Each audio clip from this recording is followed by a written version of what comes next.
this is what took 16 years. Right? First, you have to deduce the actual, what I believe is the neural network that's regulating, say, pain. So the neural matrix pain. Can I isolate those sets of waves and regions of the brain that regulate it?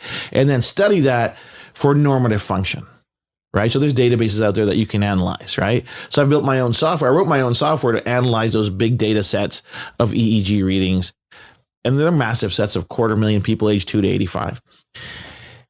What I found was that people are looking not at the layers of they're looking very superficially. They think that brain waves are flat waves. Brain waves are not flat. The way that our mind communicates are the waves are spiraling through the different regions of our brain. So it's perspective. What are they trying to solve? Our mind is not a two-dimensional thing. Our mind is a multi-dimensional quantum vortex. It's unbelievable. So these guys at MIT a few years ago started doing algebraic topography of how complex our neural networks are with their supercomputers. They say our mind's connected on 11 dimensions of connectivity. Like we can't even consciously get our head around that, what that is.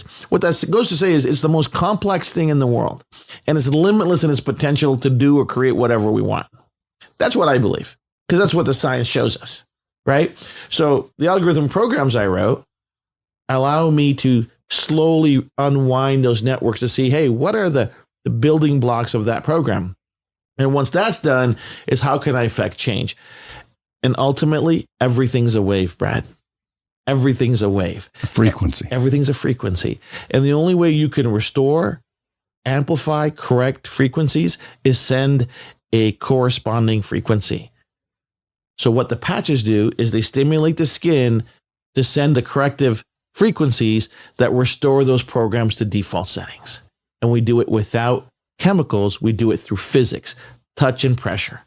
It's real simple. The math behind it is bloody complex. It's taken 16 years to get this thing figured out. That pattern of stimulation is what I call VTT. It's a platform of stimulation. So whereas Braille is A, B, C, D, E, these little swirls and these loops, they collectively synchronize the right stimulation to get the response that we want. And that's the IP. That's the intellectual property. That's what took so long to figure out.